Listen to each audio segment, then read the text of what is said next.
Welcome to Interior Analysis. I'm Evan Westman, I'm Jelani Kelly. I'm David Jones. and today we are talking about Troy, the movie that asks and answers. Troy Barnes or Troy Bolton? Nope, Which one's better? I don't even know who the second one is.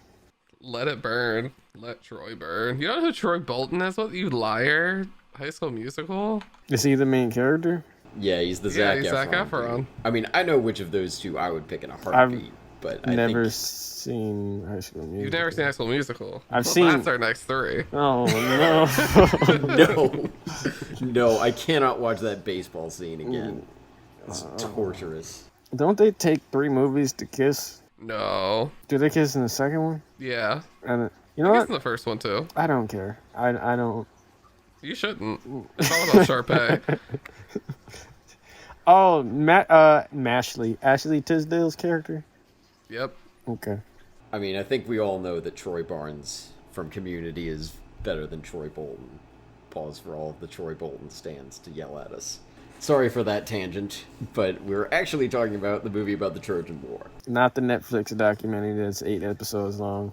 Yeah, not that one. The 2004 one with Brad Pitt. So, was it your guys' first time seeing it? First time hearing about it and then seeing it. Yes. Yep. Hearing and seeing for you too, David? Oh, yeah. Okay, so what'd you guys think? I will start because I want to hear. I want to sit and just listen to David's thoughts. I thought it was alright.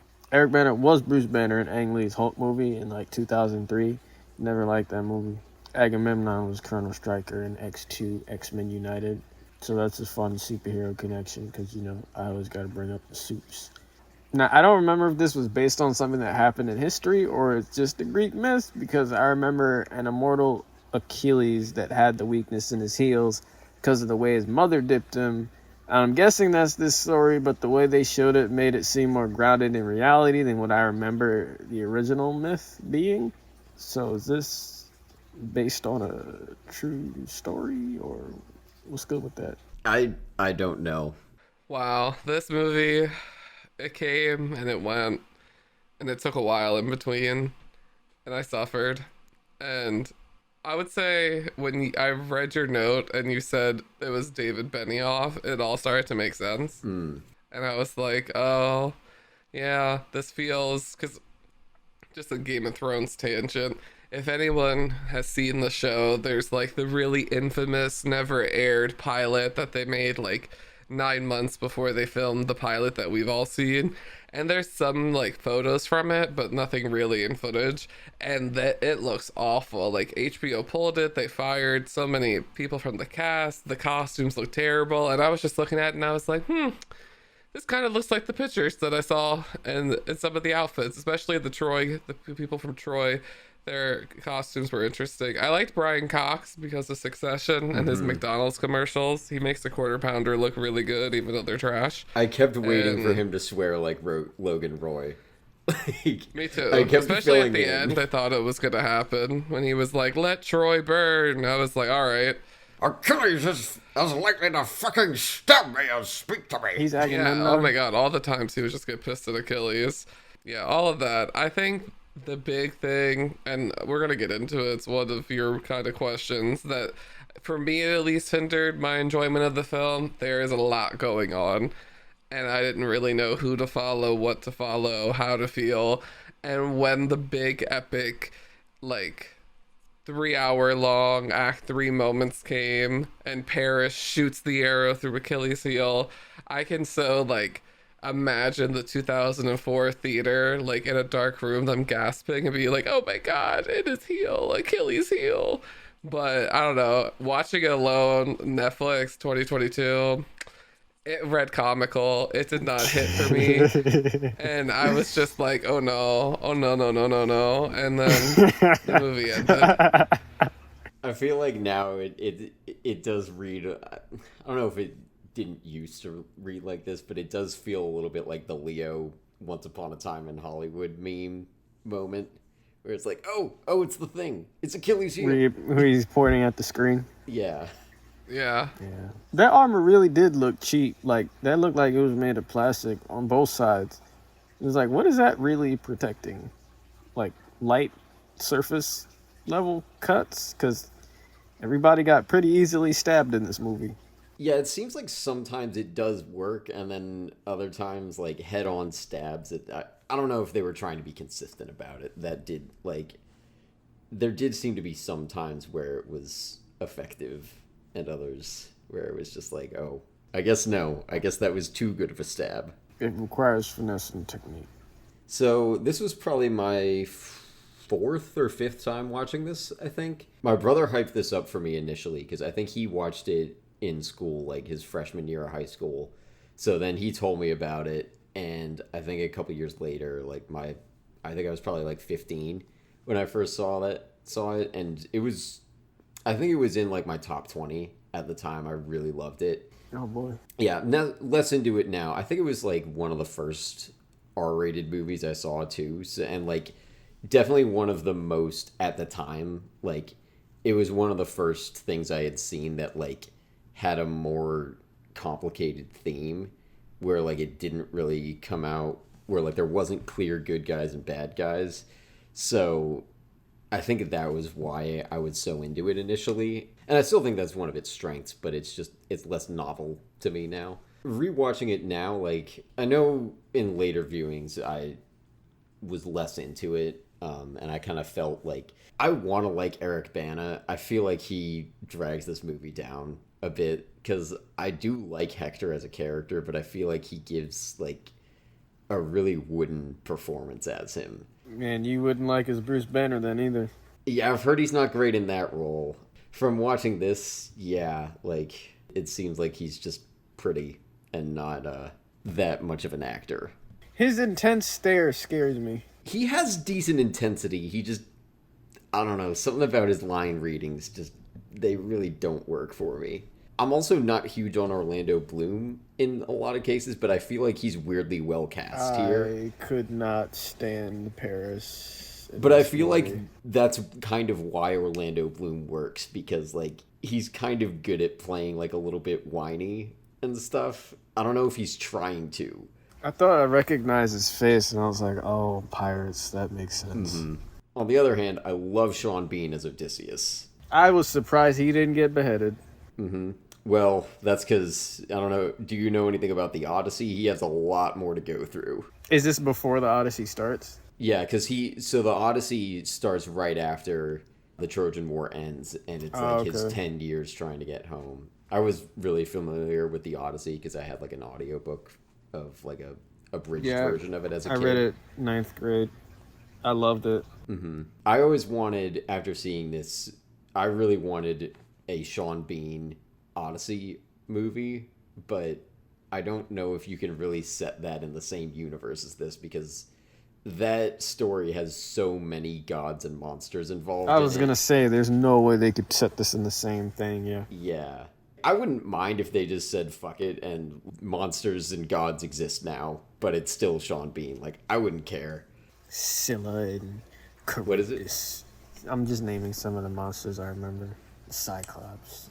Mm-hmm. Yeah, I would love to see a good Odyssey movie. I think if we were going to have that, the time for it would have been a few years ago when they were still making, like, Greek myth movies. Like Clash of the Titans, Wrath of the Titans. But obviously a lot better than those movies, because yes, all of them were kind of bad.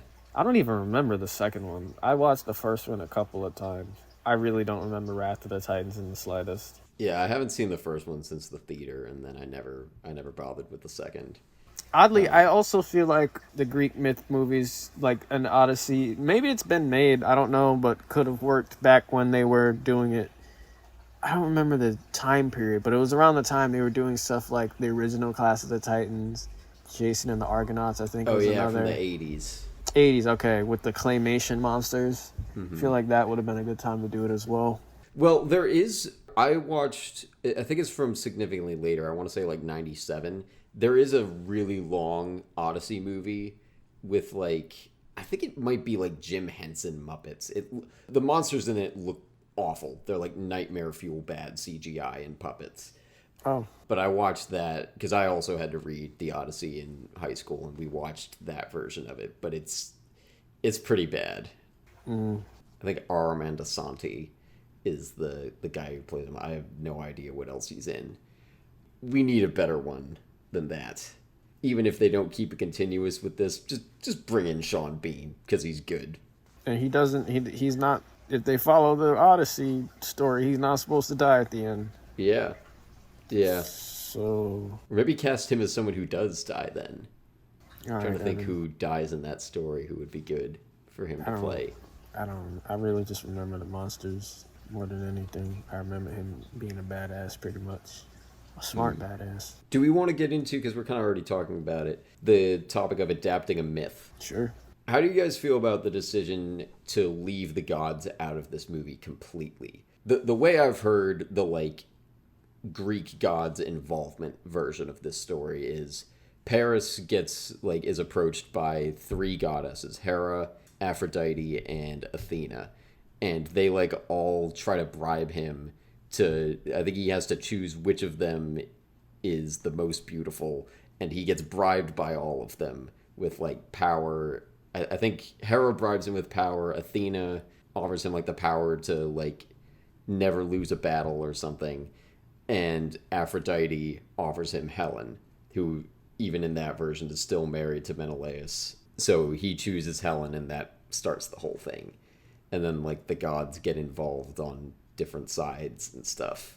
Oof. I say like the version I've heard because I feel like it's weird to talk about accuracy with a myth when like there's different versions of it and stuff. How did you guys feel about the lack of gods and like magic in this?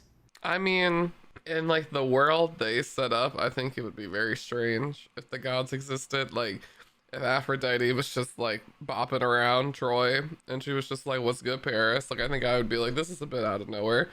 But at the same time, Achilles was there, and I thought that was a bit strange. I always thought, I was like, is Achilles a real person?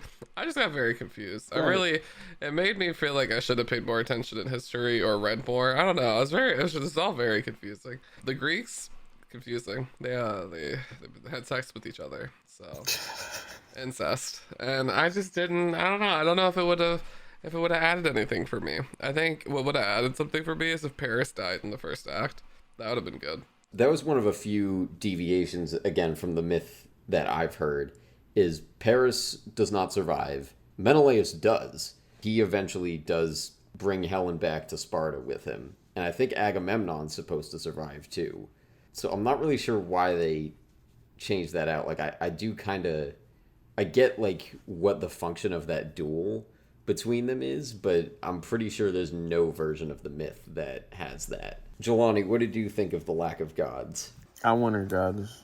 I don't think I had a feeling you would. Yeah, no, I don't think I've ever heard of this movie, but I would have watched it by now if I knew the gods were in it, because my brother and I are both mythology nuts. So I get that. Like, that makes it sound cooler, but like in this world, like the movie you were presented, like it just would make no sense for the gods to function. Oh no, it wouldn't, but I still want them there.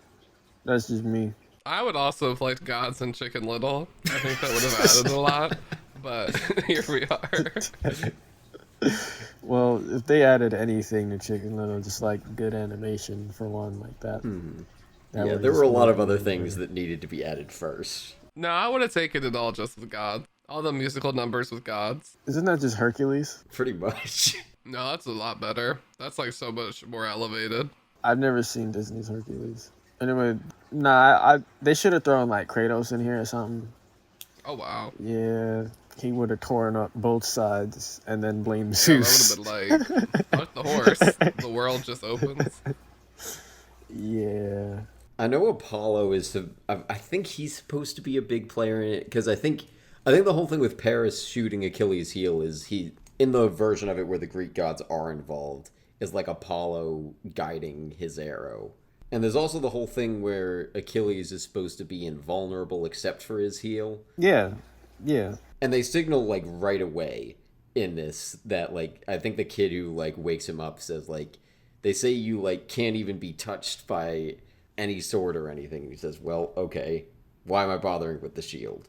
So it's signaling right away, no gods, no magic. Yeah, but also like nobody is able, like how is nobody able to sneak him on a war battlefield? Like that didn't make any logical sense. Is it just luck? He just has a power of luck like Master Chief or just Domino from Deadpool 2. Like he's never getting hit. Well, he's just good, for one thing. Yeah, but why would nobody just, like, there was a couple of times in the movie where he was in the war, on the beach, and all of that, and somebody could have just turned and just stabbed him. But I don't know if they can, because he's Achilles and he would stab him first. See, I understand the argument you're making. I don't know if the movie convinced me of that. Because I know the movie's trying to convince me of that in the opening scene when they take out their big fighters and there's like that 7-foot bald guy. And then Agamemnon was like, Achilles! And then Achilles came out.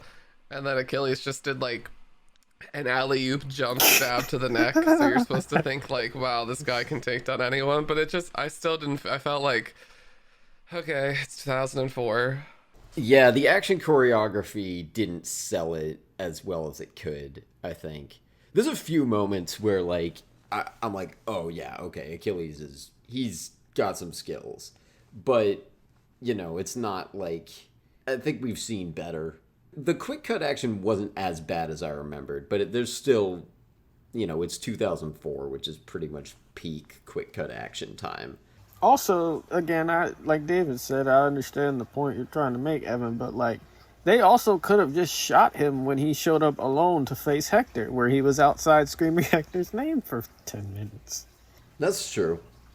Like that's gotta be luck. We just like imagine you're King Priam and the Greece hero shows up alone outside your walls, and really, like they just went back to the other side of the beach with their tails between their legs because they couldn't get within your walls, and now their hero is presenting himself to you.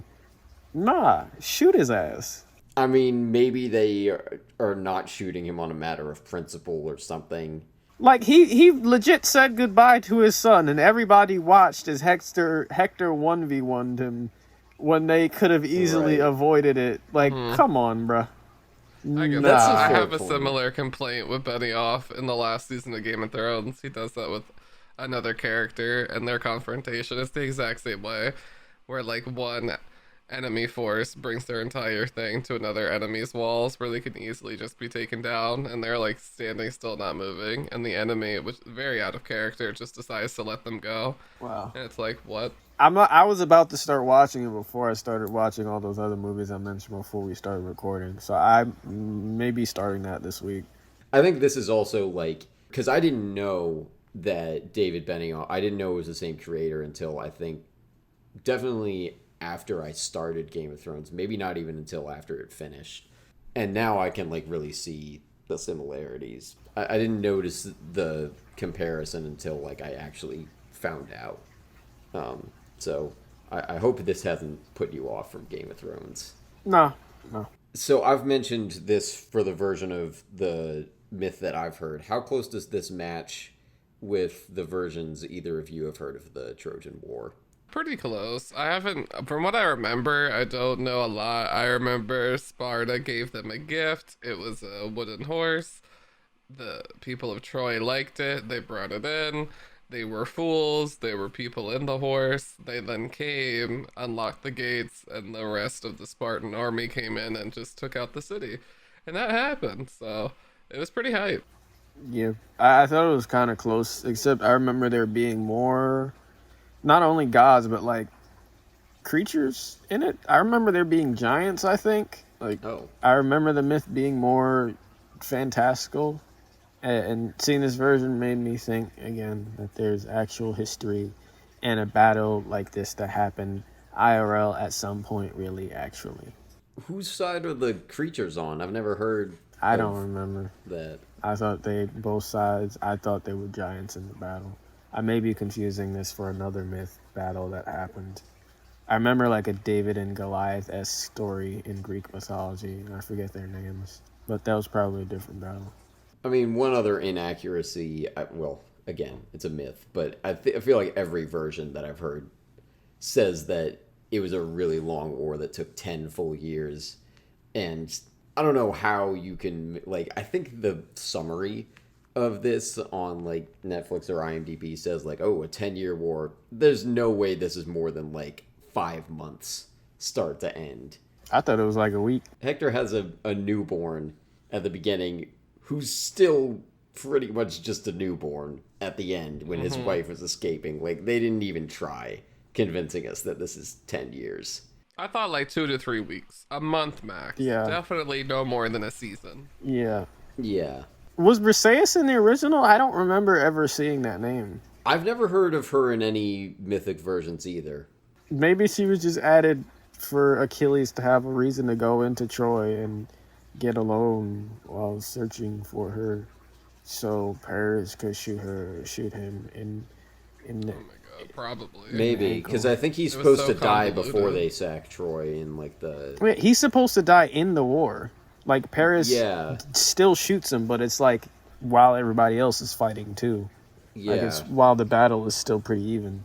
Yeah, because he does... I know, like, the stuff that I've heard is he does kill Hector. He doesn't start fighting until Patroclus dies, which is supposed to be, like, 9 years in.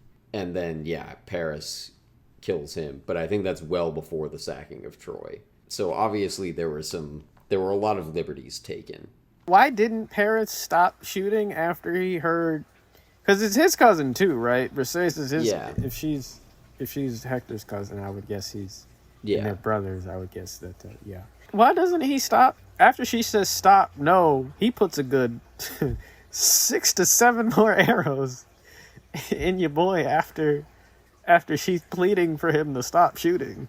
I assumed it was just like blind rage, but I didn't. He did not look I never mad. got the impression that Paris was like that awesome of a shot Nope. to like get someone right in the heel in the middle of motion while he's like lifting someone up, But like he was raising her. Didn't you And I see was- him practicing earlier, David, on the straw thingy? I guess. I really guess. Yeah. Oh, that reminds me. There was another... Because I think it was in preparation for reading the Odyssey in high school. Over the summer, we had to read this book called Goddess of Yesterday, which was, like, kind of about the Trojan War. It was, like, there was a lot of license taken with it. I think it was, like, from the perspective of someone, like, a girl who was, like, captured by Sparta as like a 6-year-old, and then she ended up being a servant to Helen and then leaves with her when she goes with Paris, and it makes Paris out to be like such a dick in that book, as I recall. They like stop halfway between Troy and Sparta on their way back, and he like stabs their host or something with a spear. I remember that book like went out of its way to make both Helen and Paris just major assholes for some reason. But it's been such a long time since I read it. I don't know if I can speak more to it than that. But I think she also like ends up leaving, because this is another thing I remember from that myth. There's the guy that Hector gives the sword to, or not Hector, Paris gives the sword of Troy to at the end. Aeneas, I think is his name. Yeah. And like I think in the book, the main character like falls in love with Aeneas and escapes with him at the end, or like it's implied that she will. So I don't know. That was just another. I don't know if I want to call it source of knowledge, but that's another take on this story that I've seen. Fam, just shoot Achilles at the gate, man. Like, what are you... All of Troy was watching that fight. And his wife was, like, turned around and couldn't watch. Started crying as soon as the final blow was landing. It's like, bruh, jump him! I'm sorry, I'm really stuck on that. It's kind of fair, though. I mean, it's a valid point.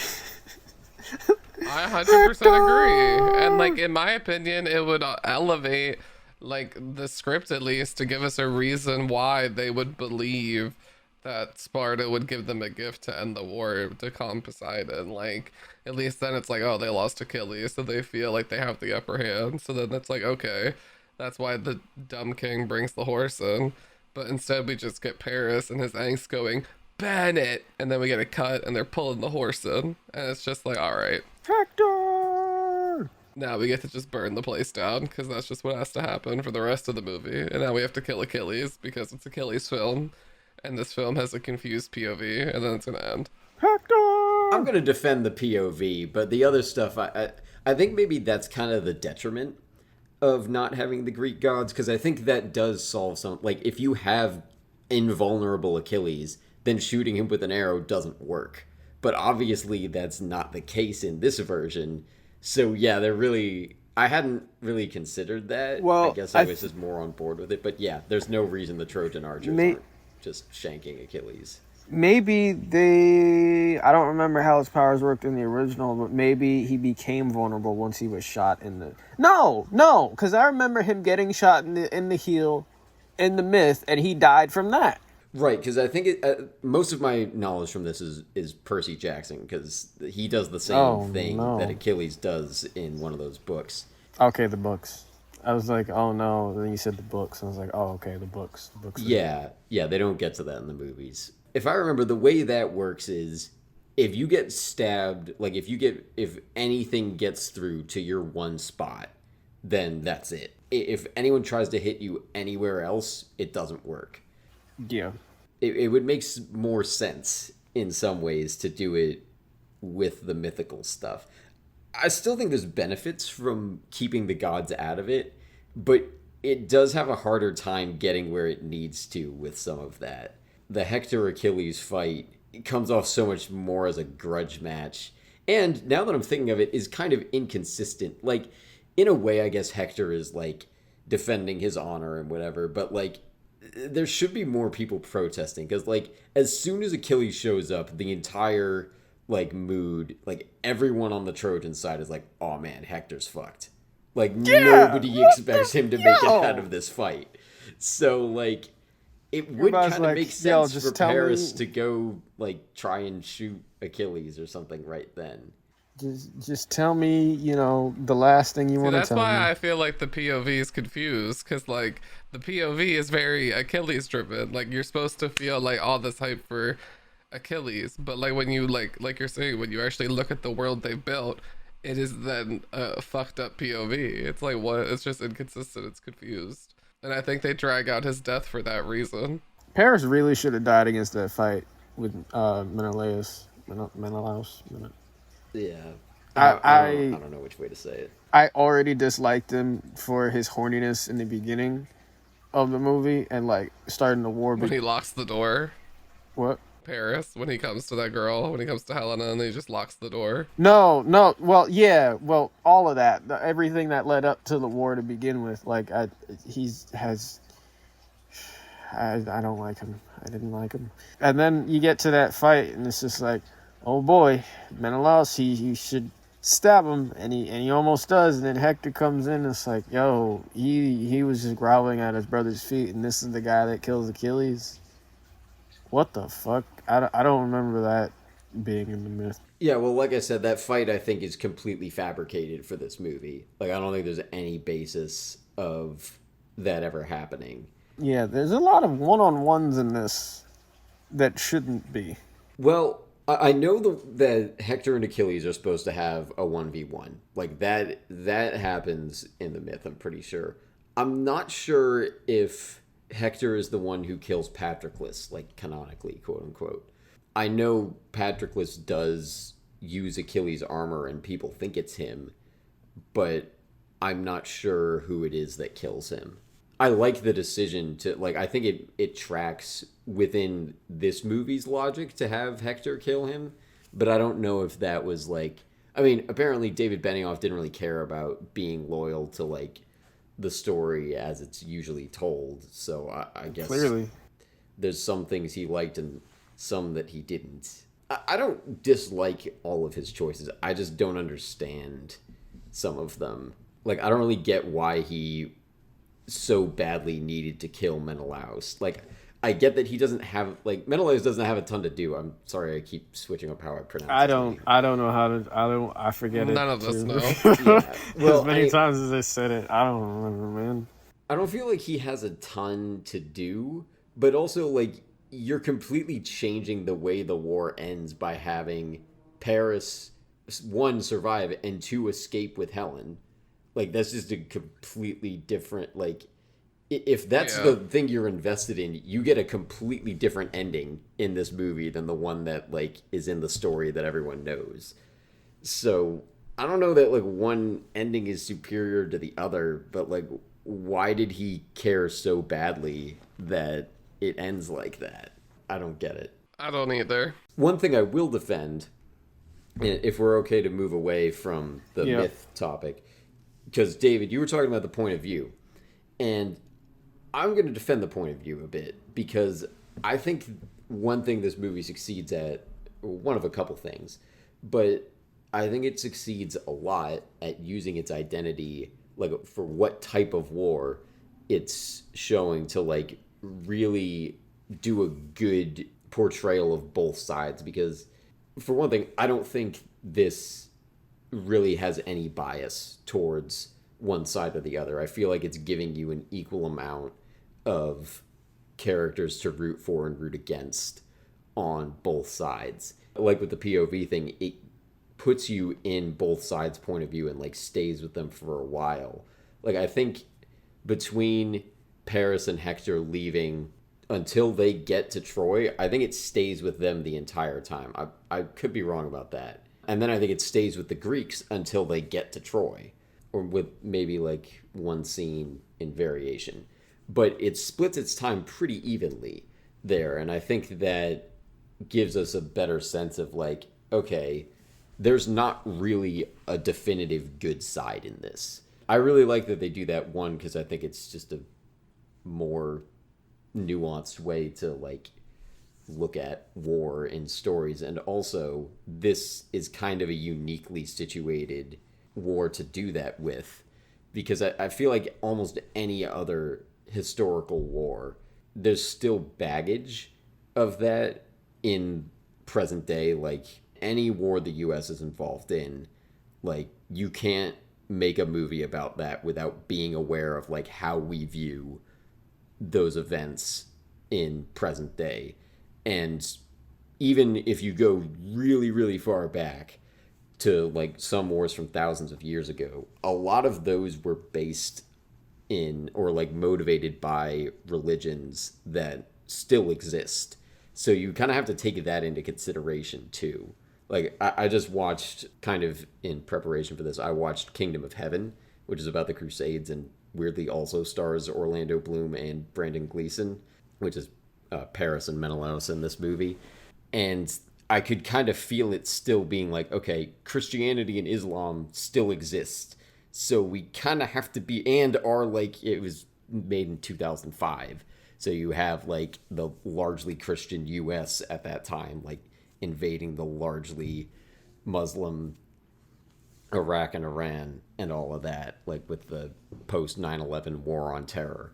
Like, that was happening when that movie came out, so you can't really make a movie about the Crusades without being aware of that. But I feel like nobody really has any baggage from the Trojan War, so you can kind of, you're pretty safe to do a both sides equal thing. I can't imagine anyone getting upset at the portrayals of, like, each side in this movie. False. I am a Trojan. Can confirm. Okay. Were you offended then? Or which side I do want to ask, which side did you guys take? And do you feel like there is bias? I feel like there's not. I tend to side more with the Trojans, but I don't feel like it's biased toward them. Not really. I mess with both. I only mess with the Greek for Achilles and Odysseus. But then I started to feel more for the Trojans when Achilles fought Hector. But now that I'm saying that aloud, and after everything I said about how they easily could have freaking avoided Hector's death, I don't really care for either side. David, how about you? I feel like it's Achilles sided. Like, he's the one character that I feel just so confused by. I'm like, why is he here? Like, but it's okay. I mean, you can't make a Trojan War movie without Achilles, though. Yeah, but Wolfgang Petersen's Troy, it just, his importance to everything else just felt really irrelevant. You can't make a Trojan movie without the gods either, but they did it. Well, apparently you can. It just won't be as good. I'd say that's debatable. Because, like, I think you Scrap don't... right now, Evan. What's up? Well... Throw them hands, bruh. Let me defend that position a little. Because I will agree that, like, taking the gods out of this comes with consequences. It does potentially make it a bit worse. But I think by taking them out and making it just about humans, it does make it more relevant to like, it reads as just a human conflict, so that just feels like we still have conflicts like this where it can be over something really small, like two leaders having a dispute, but you get thousands of people involved in it and like huge amounts of people put in danger. That still is a relevant thing that this is kind of able to comment on. And I think it's less able to do that if you have Apollo guiding Paris's arrow into the one weak point in superhero Achilles. Like, it just, maybe somebody could make a really good version of that that's even better than this. Zack Snyder? Fucking A, no. Not 4 Zack hours Snyder. in black and white. Let's see it. Well, Zack Snyder did 300, which is definitely the one he would rather do. 300 or this? Oh, this. God, I don't like either. I almost thought about doing, like, should we compare 300 to Troy? And I was like, no, I don't want to rewatch 300. I'd rather watch 300. Well, you enjoy Zack Snyder more than either of the two of us, so... What you trying to say, Evan? You trying to say I enjoyed Zack Snyder more than the two of you or something?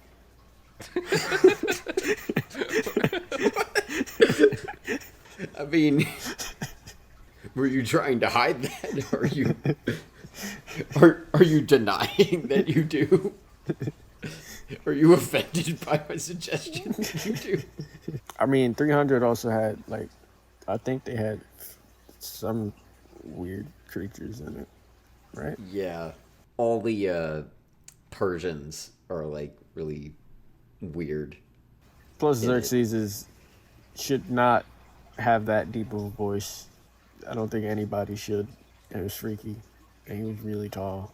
Like, really tall. Like, he had to be at least, like, an NBA center. And Gerald Butler yells every single line. Gerald Butler? Or is it Gerard Butler? I always forget. It's Gerard. Okay. Same difference. I've never liked him. This is Sparta. I used to get him and Russell Crowe confused. I can see that. And I get I'm not a huge fan of either of them. Kurt Russell and Jeff Bridges confused. What's another one? I just thought of it recently and I'm forgetting now. Anyway. Okay, so to bring it back to what we were talking about. Ethan Hawke and Kevin Bacon. Oh, I can see that. Whenever Ethan Hawke or Kevin Bacon is in something, I have to look up the cast to see which one it is, honestly. I'm sorry for shouting. Continue. That's okay. So with the idea of history being written by the winners, do you guys feel like this kind of avoids that by both taking the gods out and, like, splitting the point of view like it does? I'm gonna let David answer. He thinks it's Achilles centric, which is I can see his point, so I'm gonna let David go first. I feel like it's written by the winner slightly. I'm not going to say it's like a complete even balance. Like, this isn't a perfect scale 50-50. I don't think it's an atrocious split. But, I mean, it's definitely, I think, giving you that Sparta won. And, like, that's just, like, the winner's won. And that's just how that's going to always go. But Achilles...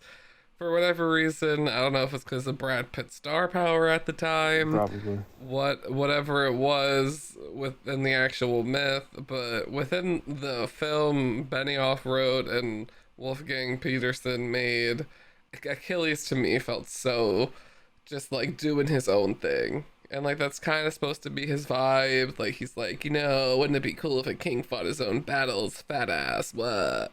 And it's like, I see there's checks and balances on both sides, and then there's just this wild card Achilles running around, and no one seems to do anything until Paris at the very end is like, oh, I ought to get you. And you would think, you know, if this dude is a great shot, he is hyped up on emotion, so that could affect his shot, but no, you know, it's the end of the movie, so he has to make the shot, and Paris does it, and that's what happens. Difficult it probably is to hit somebody in the heel, right? let alone hit them to begin with. Yep. And it's the person who killed your brother, so when you see him, you're like trauma, PTSD, everything, and you get that perfect And you shot in think the he's heel. attacking your cousin, Yep. but no. So you think it's biased toward Achilles or toward the Greeks? Then is what I'm Yeah, hearing. slightly. Probably like a 55-45, 55-55, maybe 60-40.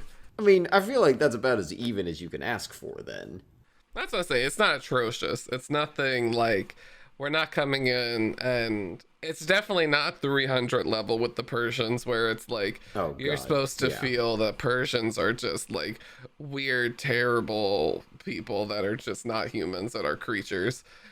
But but there is a slight just tinge of, all right, this is a little bit in the favor of the Greeks. But it does make sense because we as a society have been fed that tale as they have won. And I think romanticized kind of Spartan history and Spartan life. So Jelani, for your answer, do you feel like it's biased at all, or is it doing a good, like, preventing history being written by the winners? I think it's pretty balanced, like 55-45, like David said. So which way is the 55? Definitely the Greeks. It's more focused on Achilles than anything, I would say.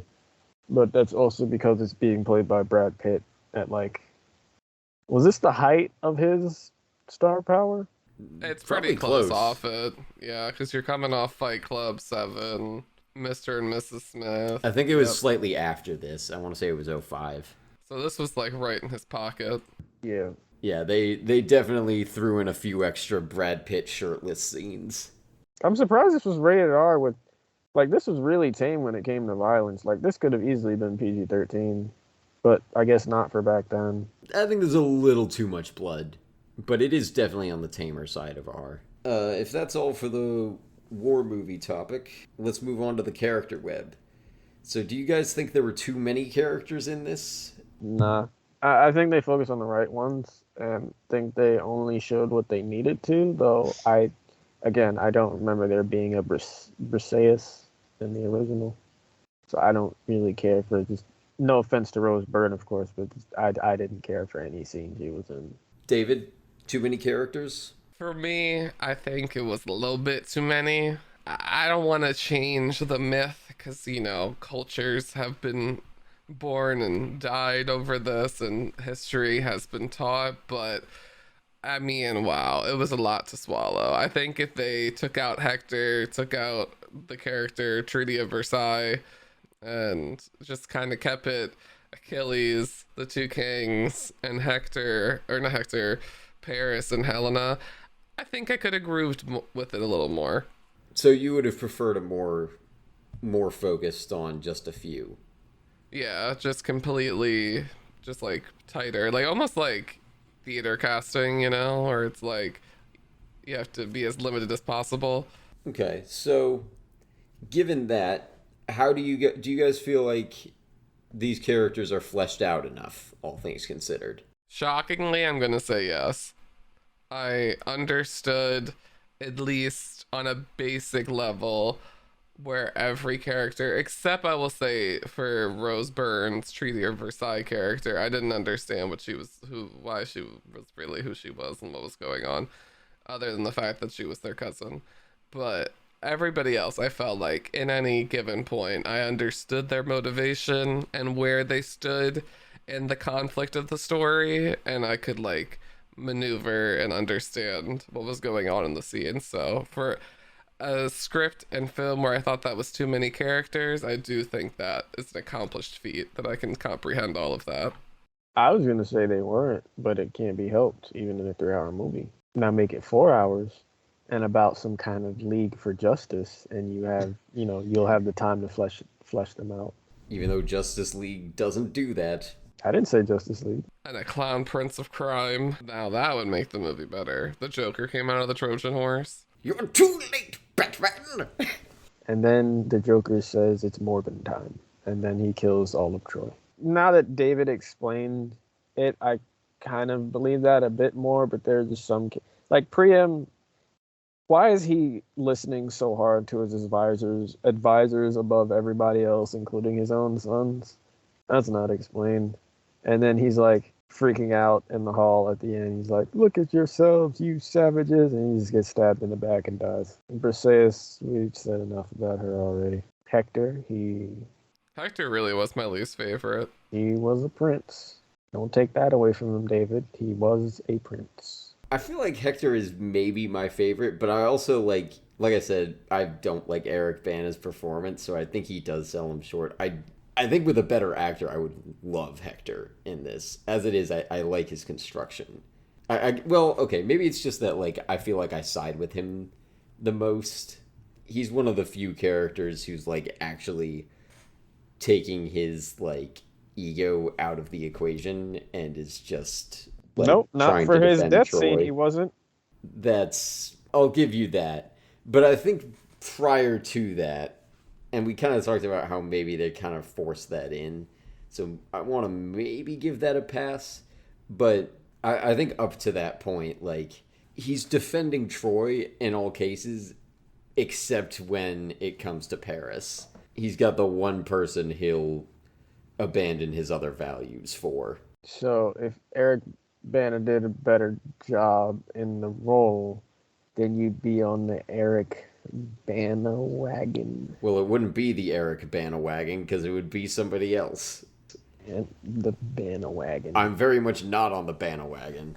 Evan, you heard it here first in this podcast episode. Evan is very much on the Bana wagon. I definitely am not on the Bana wagon. He's a Bana wagoner. To answer my question I posed, I do think that they're pretty well fleshed out. I think with less characters, this would be more boring because nobody really changes in this. But I want to put a pin in that because I think they kind of try to do that with Achilles and Briseis, but we'll get to that in a minute. For everyone else, it's just they're showing you who these characters are from the beginning. They don't really change how they approach every situation, and we're just going to have all of these ideologies clash. And I think that might be where this movie succeeds the most. I think with a lot of things, if you have really static characters like this, it can feel really flat because nobody's changing. But because there's enough of them, and they're favoring a lot of them fairly evenly, you can still make an interesting conflict by just having a lot of different viewpoints represented. I think that is a success of this movie. I think it does a good job creating a big spread of characters that have like different identities in a couple of areas. First of all, we get a good balance of Trojans and Greeks, and we get a good balance of like, well, that's not entirely true. I was going to say we get a good balance of soldiers and like commanders, I guess, or like kings. That's not entirely true. We pretty much only have the big players in this, but there's a little bit of representation across the like levels of like the chain of command, where we have obviously a lot of king characters, a couple of soldiers, like more so on the Greek side with Patroclus, and then Achilles' other guy, Eudorus. And then we kind of have like an innocent civilian in Briseis, so I feel like that maybe was the instinct to include her.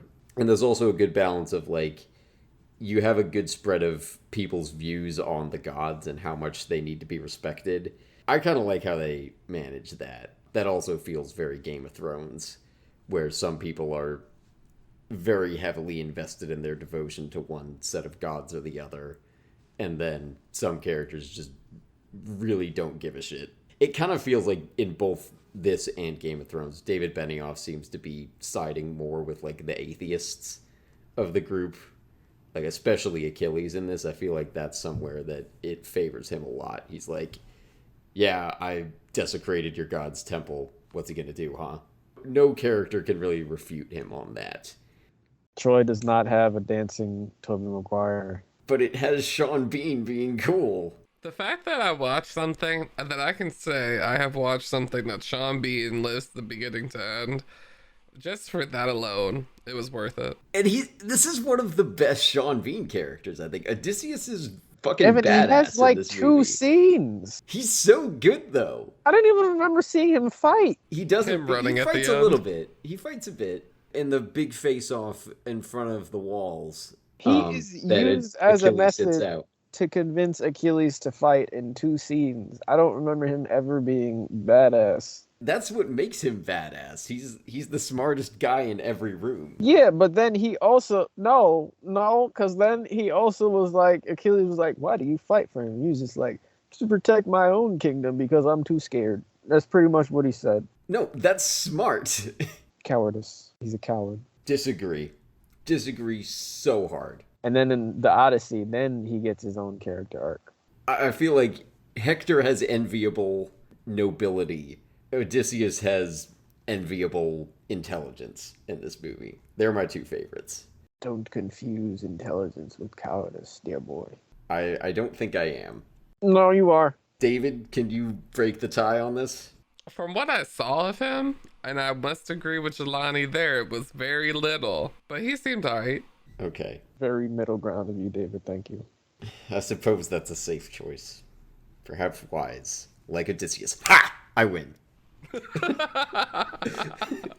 Not how arguments work. You just got Odysseus. We're at the end of all the topics, guys. Thank you so much for listening. Well, okay, there's one more thing I wanted to bring up, which is the inclusion of Briseis and, like, them trying to do an arc for Achilles. Because we've all brought up, none of us has ever heard of Briseis from other things. I think there's a purpose in including her. They're trying to, like, very explicitly, they're trying to give Achilles something other than war. They're kind of doing the, like, arc with him where he almost defects, but then doesn't. And in some cases, like, I like those kinds of arcs. Like, that's kind of what I love about Casino Royale. Like, that Bond has that kind of arc. I don't think it works as well here.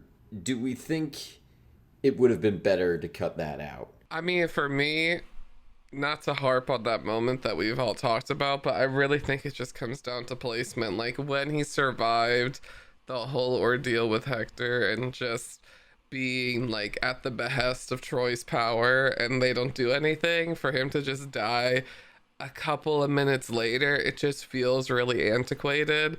When, like, if we just shimmied around a few scenes, like, because I agree, I felt that vibe where it was, he was now getting tested. Where was his loyalty lying, and was he going to die for love and all of this? And I don't think it works quite as well just because of the arrangement of the scenes. Yeah. Like, imagine he got shot in his Achilles at the wall. And, like, she could be on the wall, and she could be like, Achilles, Paris! And then that would make more sense just for all of the characters involved, because they're not letting him in the wall, and they're definitely not letting Briseis sway their judgment of killing the Greeks' best warrior. And then you could still have the whole Trojan horse thing. And then kill Paris there, so then you'd keep true to the myth. Yes, please kill Paris. So it sounds like if we were going to do this, all of us would have some kind of rewrites.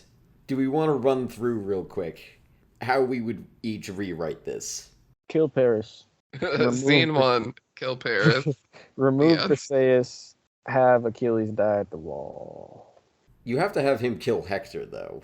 Have him kill Hector in... Like, he saved him, he spared him in that one room that he snuck Hector's whole team in. Kill him there. I think that's too early. Because you have to have Patroclus die first. See, I would do it. And have Patroclus die on the beach before that.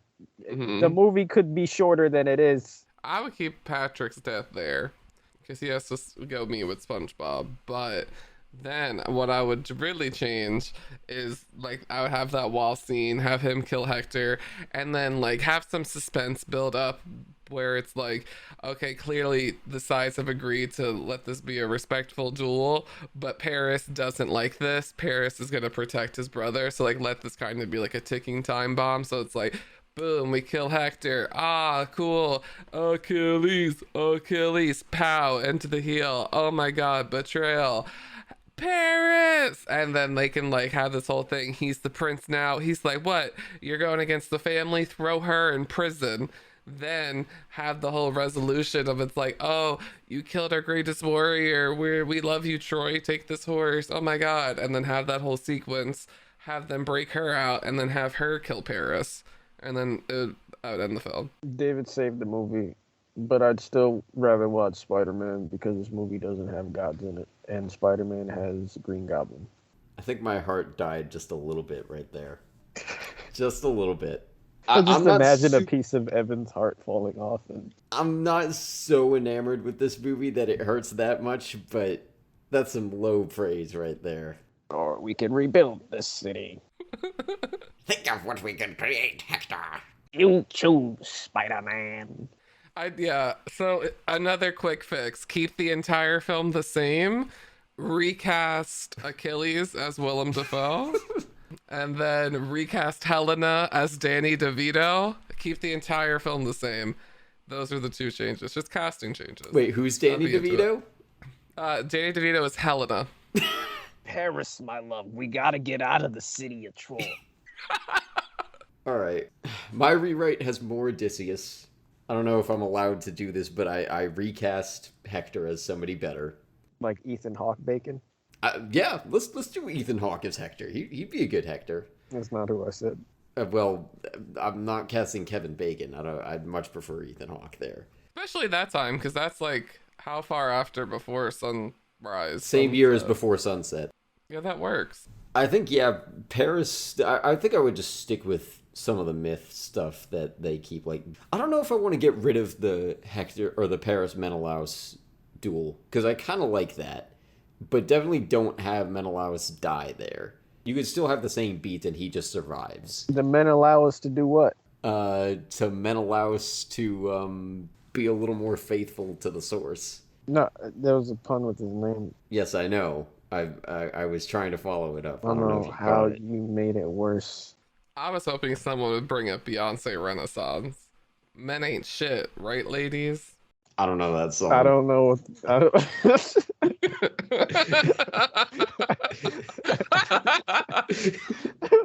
That was great. We'll keep that in. Right. Is that not a song? Not really, but it's her general vibe. She only all of her dancers are women. She tries to get an orchestra of all women. Who runs the world? Girls. Single ladies. Yeah. I figured it was a song. Okay. I guess last rewrite I would do, probably have Agamemnon swear more just for the Logan Roy fan service. It was a rated R movie, and I'm surprised nobody dropped any sort of anything in this. Yeah. I was so ready for the let it fucking burn because it's rated R. But no. Achilles makes a deal with the Trojans and I have to abide by it. God damn it! Rated R for reasonable language. Fuck off, Odysseus. That's my best Logan Roy I can do. All right, do we have anything else we want to go into with this? It's like, I don't know if you're timing it that well, Jelani, but you're really killing it. I can edit it to make it sound... I don't know what better timing would sound like, but I can mess around with it. I couldn't take that scene seriously, like as Hector's saying goodbye, because in the background you still hear Brad Pitt screaming Hector's name at the top of his lungs. Like, how goofy was that? It is a little melodramatic. Anyway, boiling pasta. Boiling pasta. So our next episodes, we've decided, came up with a long list before recording, but we ultimately landed on, we're going to do the Dark Knight Trilogy, the Nolan ones. I've never fully seen any of them. I thought you said you've seen all of Rises just a long time ago. I'm surprised you haven't seen all of the Dark Knight. I don't remember anything from Rises. I think there was like a really horrible death scene I keep hearing about in Rises. Or was it Dark Knight? Probably Rises.